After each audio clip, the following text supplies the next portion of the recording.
Alors voilà, on est samedi soir, j'ai invité des amis à jouer à des jeux de société chez moi demain, et malheureusement, j'ai plus aucun jeu chez moi, donc je suis un peu embêté. Et comme on est samedi, les livreurs livrent plus, donc j'ai peut-être une solution, mais ça va être compliqué. Vous êtes prêts? Alors voilà, j'ai une soirée, je dois faire vite, donc je vais réaliser les graphismes entièrement sur Inkscape, ce qui va m'économiser le temps de dessiner toutes les cellules de mon plateau de jeu. Donc ensuite, je suis allé chercher un site pour disposer d'une palette de couleurs sans avoir trop à chercher de moi-même. Pour ce qui est du thème du jeu, j'ai pensé à la ruche et aux abeilles, comme les cases sont des hexagones comme les rayons d'une ruche. À cette étape, je vais m'occuper de trouver des images de référence sur Google pour me permettre de faire mes propres dessins. Ça s'apparente à se balader dehors et regarder, ce qui existe et de s'inspirer des images que les gens mettent à disposition, comme on s'inspirerait finalement d'un paysage, d'un arbre ou d'une abeille.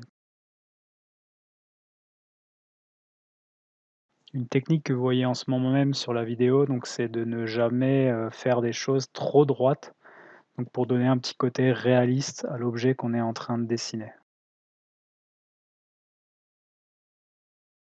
Comme on va pouvoir le voir, il faut que chaque objet qu'on va créer puisse être différent dans sa forme et que les joueurs puissent distinguer quelle case se trouve sous les pions, une ruche, 2 ruches ou 3 ruches, pour comptabiliser facilement les points de chaque joueur au cours de la partie, distinguer les différents mouvements qui vont être réalisés, ce genre de choses.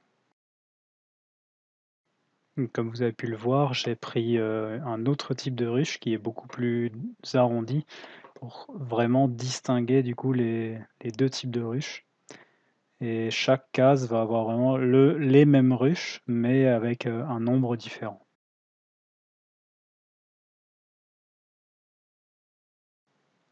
À ce moment-là, les couleurs choisies ne sont pas trop importantes, mais permet de donner un aperçu de ce que ça donnera, plus tard. C'est vraiment pour, être dans le thème, mais les couleurs finales seront choisies vraiment à la fin de la création du jeu. Donc comme vous pouvez le voir, j'ai pris, un modèle d'un personnage. Donc je vais essayer de reproduire, donc à ma façon, en changeant quelques détails qui ne m'intéressent pas ou que je veux différemment. Ici, j'utilise une technique particulière puisque je vais utiliser qu'un contour de l'objet pour faire, mon personnage. À cela, je vais rajouter un objet, spécifique, donc la visière, par-dessus, le contour du personnage. Et de la même manière, le col et les boutons du costume d'apiculteur.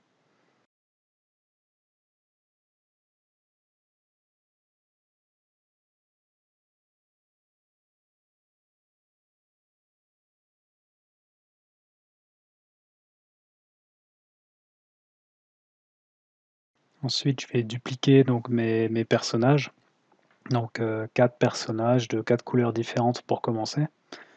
C'est la même chose que pour les cases, il faut vraiment que les joueurs puissent distinguer leurs couleurs, donc on va rester dans le classique rouge, jaune, vert et bleu. Voilà, je suis très, très satisfait du résultat comme vous pouvez le voir. Donc c'est bluffant, même pour moi qui suis en train de le faire. Après, comme je veux que les personnages tiennent debout, je vais venir dupliquer un hexagone sur le côté et le mettre à la taille du personnage pour que le personnage puisse tenir debout. Ensuite, je dessine des encoches à la taille des pieds du personnage, donc qui vont me permettre de découper plus facilement par la suite. Et je viens fixer au bas des pieds des personnages des petits ajouts qui viendront se glisser dans l'encoche que j'ai dessinée juste avant.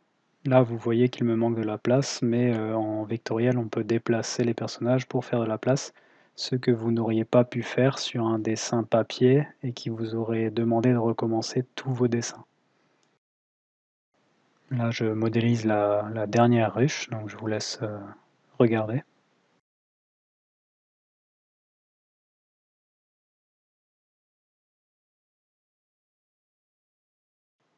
Là, je fais l'erreur de supprimer le vecteur en haut dans mon premier petit toit, enfin le plus grand, et je vais devoir le remettre par la suite.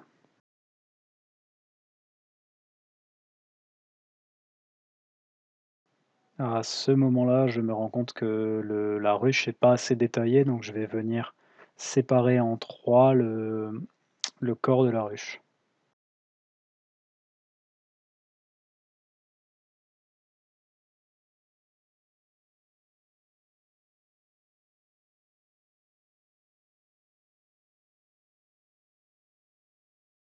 Maintenant, je vais commencer à dupliquer les ruches pour voir, le rendu, ce que ça peut donner.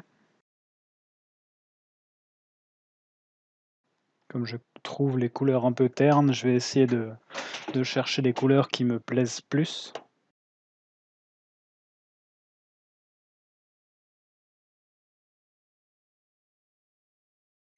J'essaye finalement quelques gammes pour voir, ce que ça donne et je supprime après les hexagones en trop.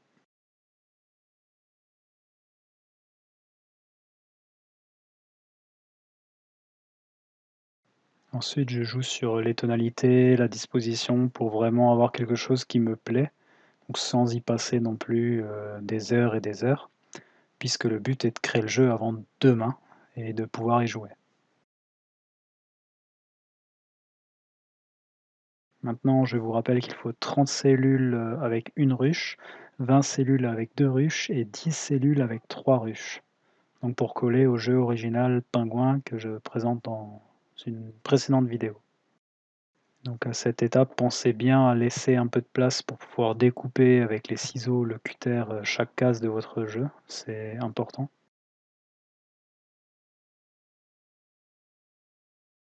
Voilà, j'ai mes 60 cases et mes 16 personnages.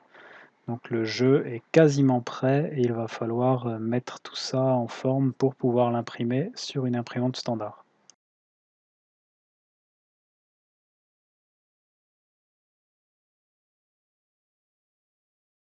Dans Inkscape, vous pouvez régler, la taille en centimètres et vous voyez après sur les côtés les centimètres affichés au lieu des pixels.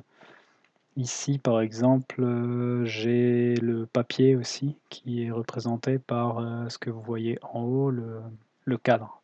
Ensuite, vous mettez les cellules bien au milieu de la case en laissant une petite bordure pour l'imprimante.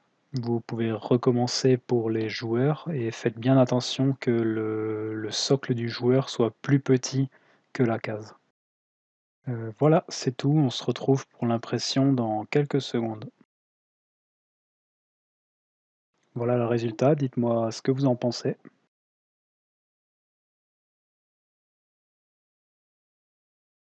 Alors comme, tout n'est jamais parfait, il s'avère que je n'ai plus de couleur dans mon imprimante, donc le jeu est en noir et blanc. C'est magnifique, mais vous voyez, le résultat à minuit. Je n'ai pas eu la force de finir dans la soirée. J'étais vraiment fatigué par la création des graphismes du jeu. J'ai donc repris ce matin avec beaucoup de plaisir et bien sûr avant que mes invités arrivent. J'espère que le jeu va leur plaire et va vous plaire à vous aussi. N'hésitez pas à dire en commentaire si vous avez essayé.